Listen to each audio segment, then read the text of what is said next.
I'm going to talk a little bit about the stress and pain science now. We're not going to go into a lot of detail because there's so much information out there in books and YouTube videos and things that will explain this to you. For example, stress, you could read the book by Hans Selye, you could read Why Zebras Don't Get Ulcers, etc., and get a really good understanding about stress and the impact it has on us. And again, with the pain science, you can go into as much detail as you like. For example, Explain Pain provides a good understanding of pain and what's happening in the body. And we've included some links in this module as well, so that you can actually start looking at some of the maybe concise TED Talks or videos about the pain science and the stress side of things. So if we discuss acute stress, first of all, and there's an acute primal response to a real or even a perceived threat, because our sympathetic nervous system, fight or flight response can be triggered by even just thinking about something in the past that maybe frightened us, for example, or imagining something in the future that would frighten us, hence anxiety and fears actually triggering physiological changes in our body. So we all have a stress response. It protects us from danger. So from primal times, it allows us to react in order to be able to actually run away. So for instance, if an animal lunges towards us aggressively, our brain needs to recognize that it is dangerous and activates a response in order to protect us, and that is our fight or flight response. An acutely arousing stress response such as this is different to the type of chronic we generally have in modern life. So chemical mediators such as norepinephrine, serotonin and acetylcholine activate cells in the hypothalamus. And this then leads to a cascade of events, resulting in activation of the sympathetic nervous system and prepares the organism for action. Interestingly, inflammatory chemicals such as substance P are also released. And the inflammatory response and the stress response are actually closely linked. Evolutionary-wise, it makes sense that an organism activates the inflammatory response as it goes into combat, because it will improve recovery if it's injured. And then once the stimulus has ended, the higher centers of the brain, such as the amygdala and the hippocampus, will deactivate the hypothalamus and switch off the release of cortisol and the inflammatory chemicals, and everything starts balancing out the sympathetic nervous system. Part of the fight or flight response is the body being readied for action, and this includes the heart trying to pump faster and get more blood around the system, breathing more quickly to get more oxygen around, and also tension in the muscles. So the muscle tension then prepares us for either fighting or for fleeing, or if you think about a rabbit in the headlights, for freezing. So acute stress is when there is an acute primal response to a real or perceived threat.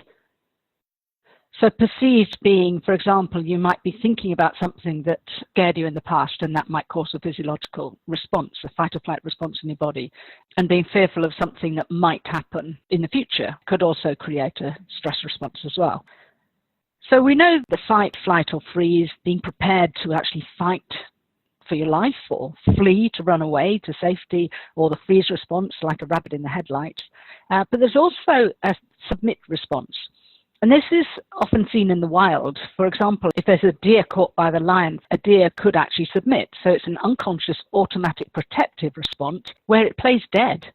And it's triggered as actually a protective response because if the lion thinks it's dead, it might not actually start ripping it apart if it's not ready to eat yet. So it could be that it puts the deer somewhere to actually eat when it's ready, or even just wanders off for a bit. And then the deer actually can then come around and then will escape. Peter Levine describes this in his book, Waking the Tiger, Healing Trauma, and explains how when, for example, a deer does submit, that as it's coming around, there's a tremor through the body as the energy and everything that's been built up in the fight or flight response actually then dissipates. And if you think of emotion as energy in motion, there needs to be a way for it to be discharged. And so this tremor actually allows this energy to be discharged from the body. And when this isn't discharged, then you can see how this could then build up, especially in chronic stress. And we put a link to a video for you here so you can actually see this in action. So we need a healthy, balanced autonomic nervous system. The sympathetic nervous system and the parasympathetic nervous system are two parts of the autonomic nervous system that is the unconscious part of the nervous system which regulates the functions of our organs and creates a harmonious running of the whole body. So the sympathetic nervous system, as you know, is responsible for the fight or flight response and prepares our body to deal with a threat.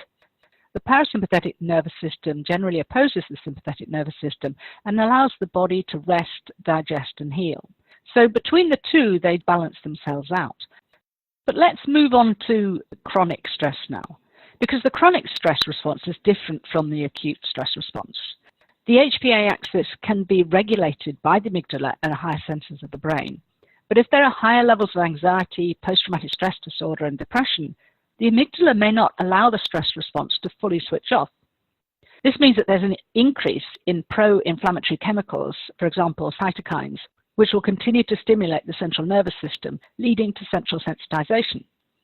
And over time, the HPA axis can become dysfunctional, and it's less able to activate an acute stress response. So, for example, people become less responsive to acutely stressful situations.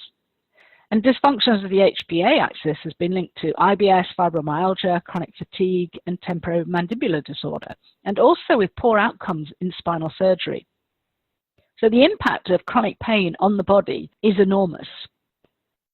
So what I want to do now is actually explain the relevance of this with the patients that we're treating who have chronic pain or other persistent symptoms. So consider, for example, that there's a deer and it's being chased by a lion. Now it's got three potential outcomes. It's either going to die, so we don't need to think about that one for now, or it will manage to escape. So it goes back and hides in the grass again, and then when it's ready and everything and he's calmed down, then he will be able to go back and start feeding again. So the third possible outcome could be that the deer escapes with injuries and they go and find a safe place to hide in order to have a chance for their injuries to heal. But at this point, the brain will be causing symptoms such as pain, stiffness, aching, cognitive dysfunction or brain fog, lethargy, depression, fear of going out, anxiety, etc. And all of these are a protective response, and they're actually enforcing them to have time of rest and recuperation. And it actually stops them from going out and facing their predators before they're actually ready, because they're more likely to be killed if they just suddenly go out hobbling around before they're fit enough to. So they're more likely to be killed if they went out before their body is physically able. So once they've recovered, this state will be switched off. Once they've recovered, this state will be switched off, and then they'd be able to go back to living their normal life again. But sadly, in the modern world, the threats and dangers that cause stress-induced symptoms are often chronic, persistent, and we carry them with us for months or years due to programmed learning and cognitive and emotional mechanisms. And because we have the conscious brain and we are able to think, and humans are able to think, we have a tendency to ruminate, to go over and over, to maybe overanalyze things, and that can fuel the pain cycle. And then the rehab state can become chronic, and the brain continues to try and enforce a state of rest and recovery as part of this maladaptive fight or flight response, even though there's no actual physical injury. So all these symptoms are produced by the brain as part of the protective response. But when the threat or the perceived threat is removed, then there's a chance for recovery to occur. So despite there being a physical cause, symptoms can persist. And recovery comes from enabling the brain to switch out of this state.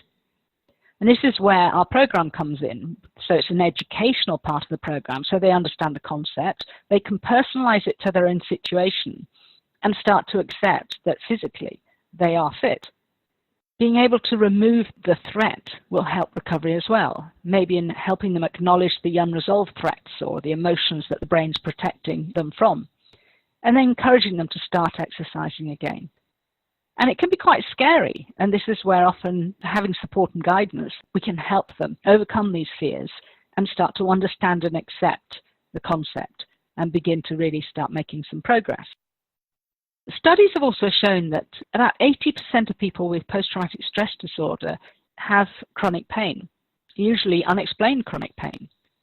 In Egloff's paper, they hypothesized that chronic unexplained pain of traumatized people originates directly in a hyperamnesia and sensitized pain perception. When they say hyperamnesia, it means an exceptionally exact or vivid memory. And this plus sensitization actually proves to be very valuable as a protective mechanism. So threat-induced hyperemnesia, for example, is meant to make sure that the individual in future will recognize a particular danger again in order to avoid it. And threat-induced hyperexcitability and sensitization are help in detecting a potential hazard as early as possible. The intense hyperemnesia of trauma-associated pain experiences can then become the basis for memory-related pain, whereas the trauma-induced hyperexcitability forms the basis for hyperalgesia and allodynia. So let's have a think about it as far as the rabbit is concerned, and this is how they explain it in the Egloff paper. And they have a lovely little cartoon which they show that talks about this, so it's well worth looking at the study. They talk about a rabbit that actually comes out of its burrow and it's running around eating grass and having a lovely time, and then suddenly an eagle comes down, spies it, flies down and grabs it by its claws. Now luckily the rabbit is able to escape and he goes racing back and hides in his burrow. Now when things have calmed down, he's had the acute stress response, so once that acute stress response has calmed down and he feels calmer, then he might well go out of that burrow again and start grazing. Where the hyperemnesia comes in could be that maybe when he's out, he actually sees a little boy flying a kite. So out of the corner of his eye, he sees something flying, and that triggers a massive response for him, and he goes charging back because this memory is surfacing of what happened, so he charges back into the burrow.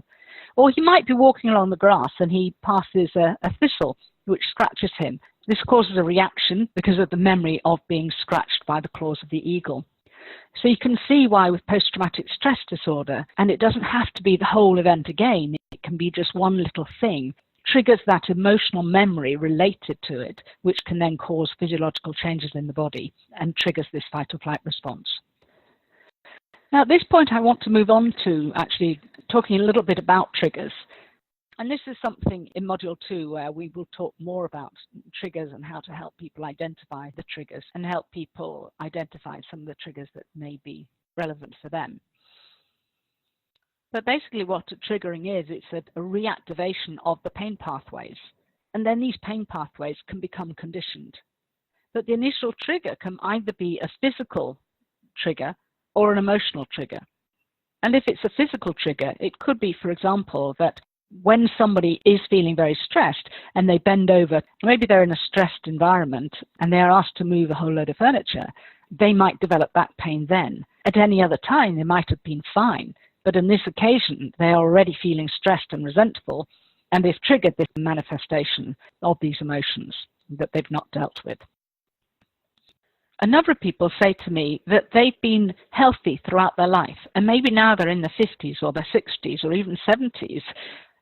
Why do they have pain now? And they can't understand why suddenly they are struggling so much when they've always been fit and healthy. And actually, Dr. Schubiner presented a lovely slide in our 2015 conference, which I've borrowed from him, because I think it's such a great way to explain why sometimes we might be absolutely fine until a certain point. And he talks about how childhood trauma can be re-triggered in later life and then can become more sensitized. So for example, let's say a young girl has a dad who physically abuses her when he gets angry.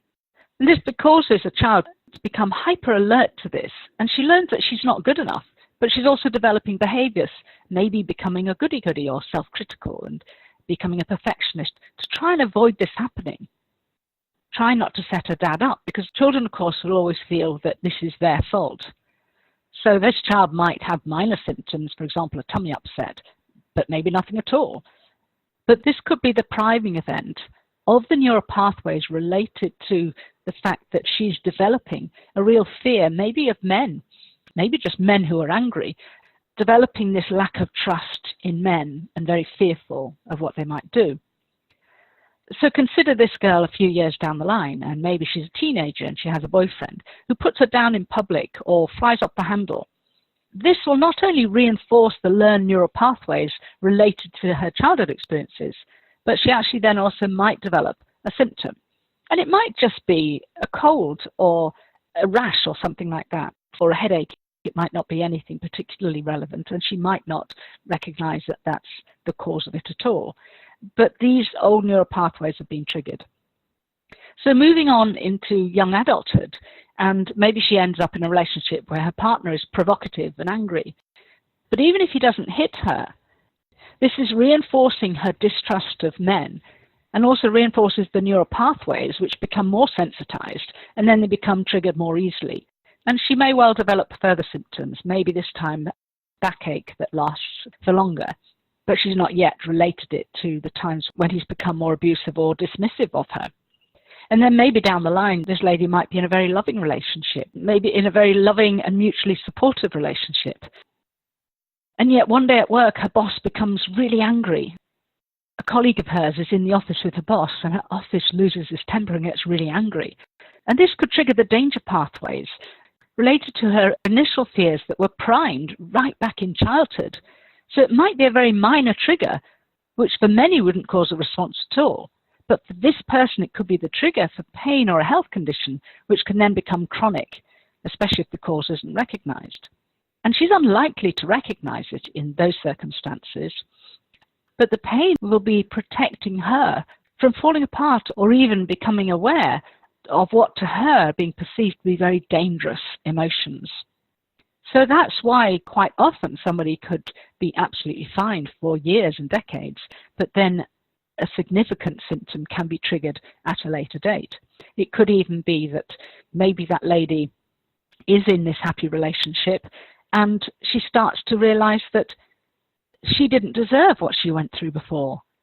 It might be that this lady who's now in a loving and mutually supportive relationship begins to recognize that actually she didn't deserve what she was treated before, and her self-esteem is building, and she might be getting quite angry without actually realizing what she's angry about or even recognizing the anger and what it's related to. This could then trigger a response in the body because, one, she might not even identify it anyway, and two, she doesn't know what to do with it. The ex-partner might not be there anymore. She's not able to, she doesn't understand the need to express how she's feeling, so she bottles it up because as far as she's concerned, she's in a happy relationship, everything's lovely now, and doesn't recognize the need to actually express these emotions that are surfacing.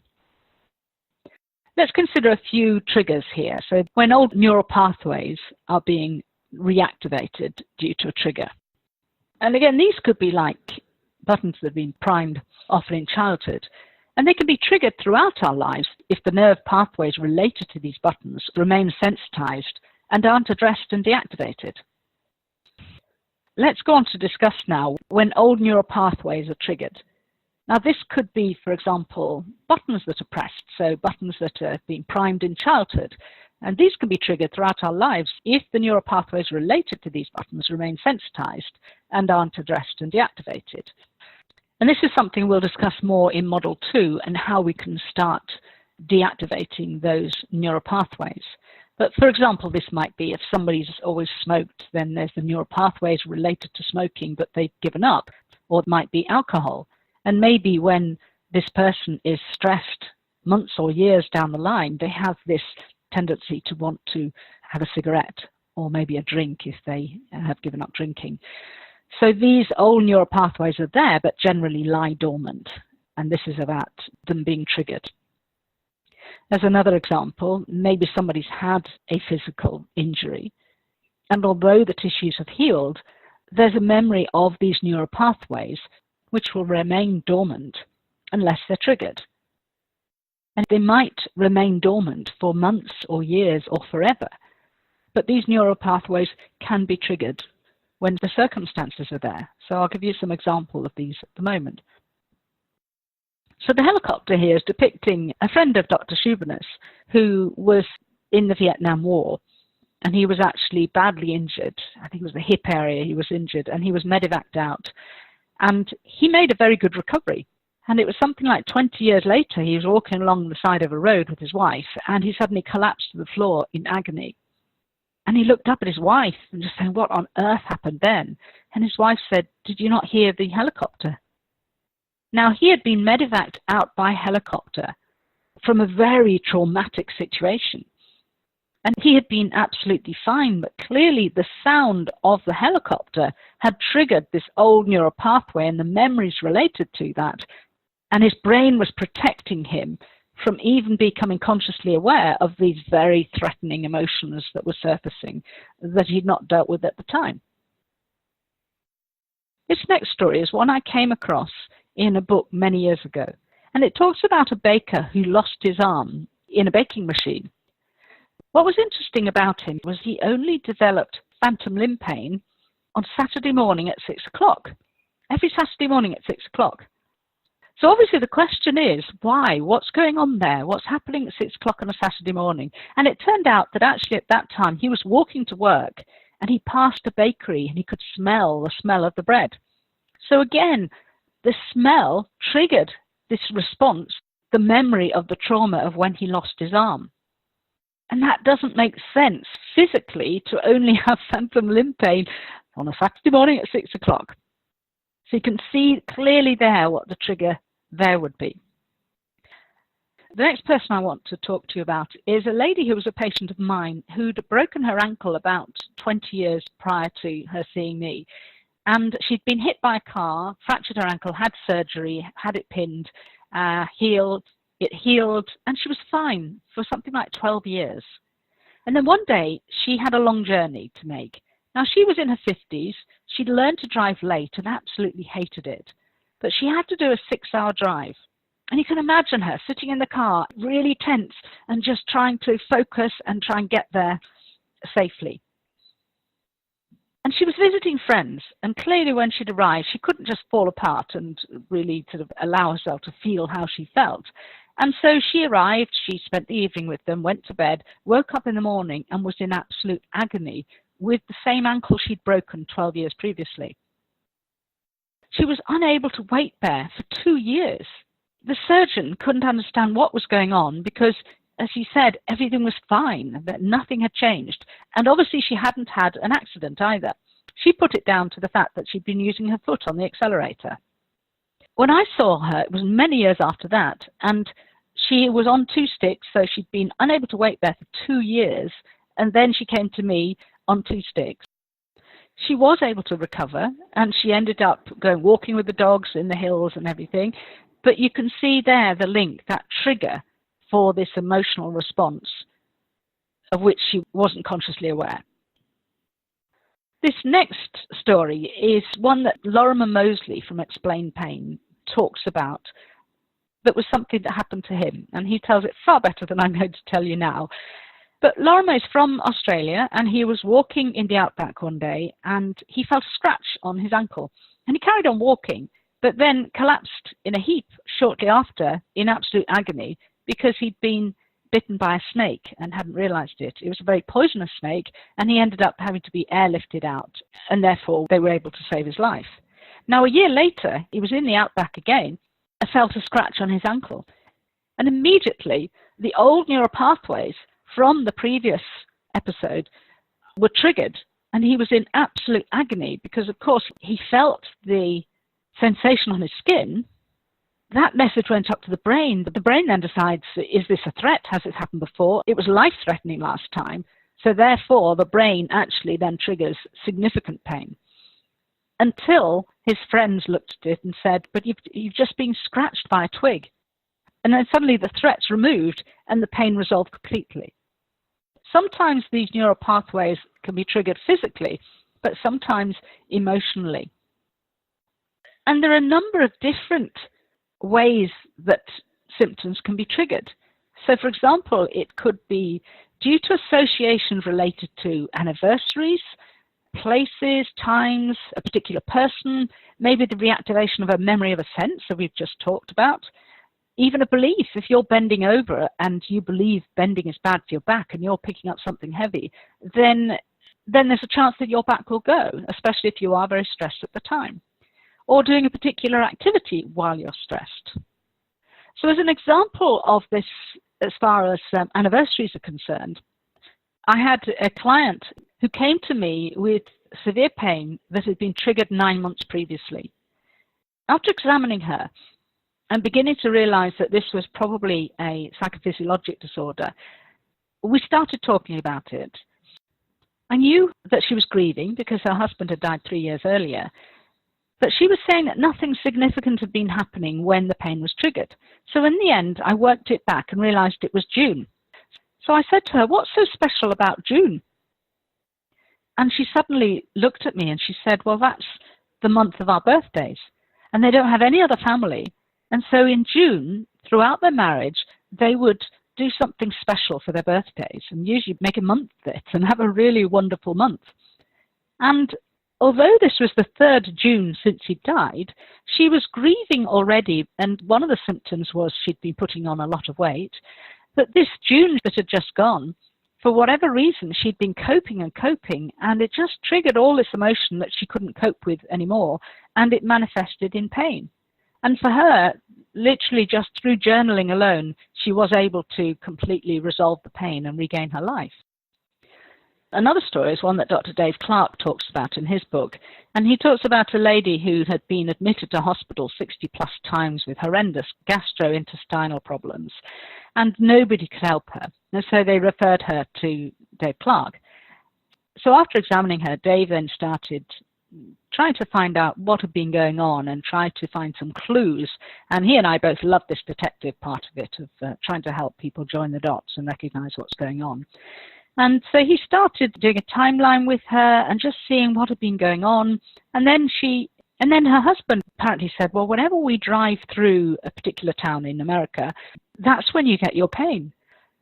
So Dave said, "Well, why are you in that town?" And they said, "Well, we don't go to the town, we're just driving past." So of course the next question is, "So where are you driving to?" And so she says, "To my mother." So that's a big clue. So what's the next question? "What's your relationship with your mother like?" And it wasn't good. "So what was your childhood like?" And she went on to explain that her parents had got divorced when she was 5, and that she was very like her father, and her mother always took it out on her. And she got remarried and had more children, and attention was focused on them. And she never used to pay much attention to this lady. So really she was doing a duty visit and trying not to go too often, but it was halfway to her mother, and as she got closer, you can imagine the emotions and the old neural pathways of the emotions related to her childhood were surfacing. And because she wasn't aware of how to deal with them and acknowledge and express them, this manifested in her gastrointestinal problems. And then her husband realized that actually more minor episodes were often after she'd been on the phone to her mother. And these are things that they had not recognized themselves. But once they recognized it, she was then really able to see what had been going on. In fact, she wasn't admitted again. Her stomach problems settled down, really with the insights that she gained from that. So let's look at the basic neurophysiology of when we're feeling an emotion. So we have an emotion, and neuropeptides flood the body and the brain, stimulates the emotional brain, and we end up with physiological changes throughout the body via our autonomic nervous system. And this is just a little picture depicting the peripheral nervous system and the autonomic nervous system. And you can see that the nerves are going to the stomach, to the bladder, to the bowel, to the heart. Now, in my training, I learned that the hypothalamus was the conductor of the orchestra, and it coordinates everything going on in the body, all the organs, all the cells, and regulates all the hormones, etc. And we know that stress affects the hypothalamus. So if that's the case, it shows how stress can then affect every system in the body. So it's not just the muscles and the nerves, but all the organs, the viscera in the body, and even the hormones. So the physiological changes will be throughout the body, throughout the organs. So when we're talking about an emotion creating physiological changes via the autonomic nervous system, you can see why every system in the body is affected by stress, and therefore almost any symptom could actually be psychophysiological. How we perceive stress is not just what's happening in our lives, but how we respond to what's happening in our lives. And this can be a result of our beliefs, our learned behaviors, our personality traits, and our inner resources. If we talk about inner resources, this could include our age, for example. So if a 2-year-old got lost in a shopping center, you can imagine they would be pretty stressed. But if one of us got lost, then this would be less of an issue for us. So the amount of stress could be due to age. It could be due to our resilience, which is impacted by our physical health or our diet. As another example, it could be that if we decided to run a marathon tomorrow, how fit we are would determine how well we manage and the impact that has on our body and our mind. So these are all very relevant when it comes to the amount of stress we perceive. And of course, all of these are a result of our experiences in life, because we are who we are because of our experiences in life. And when we get on to Module 2, we go into much more detail, because these are all areas that we explore with people working with us to actually help them become more resilient and be able to cope better with the stress that they're faced. But what's interesting is actually that we can reappraise the stress arousal. And that actually the studies have found that by reframing the meaning of the physiological signals that accompany stress, so maybe racing heart and shallow breathing and very fast, arousal reappraisal breaks the link between negative affective experiences and malignant physiological responses. So in other words, if we're feeling stressed and we're fearful of how we're feeling about the stress, this actually can ramp it up. So in other words, if we react to a stressor around us, and then we become fearful of the response in our body, for example, our chest tightening, our heart pounding, breathing faster, then that can actually reinforce the stress arousal and actually result in, for example, arteries tightening up, have an impact on blood pressure. And so the malignant physiological responses are the ongoing problems with maybe blood pressure or heart problems. But what they found that if we reframe that, so in other words, if we're about to give a talk, and of course giving a talk is supposed to be the top fear that everybody has, even above death. So when we're in that state, if we actually put that into perspective and recognize, okay, this is just preparing me for action, that this is the adrenaline going around my body and I'm really going to be able to do this, this is fantastic, it's excitement, it breaks that link between the negative reactions and the physiological responses. And not only that, but by reappraising the stress arousal, it can actually help maximize performance. So it can actually create a more adaptive cardiovascular stress response, increase cardiac efficiency, lower vascular resistance, and have physiological and cognitive benefits. And this is where Kelly McGonigal's TED Talk, How to Make Stress Your Friend, is fascinating. It's well worth a listen to, and we've included the link here, so that you can really see the impact that reappraisal has, even in being able to see what the impact it has in allowing the arteries to relax rather than tighten up.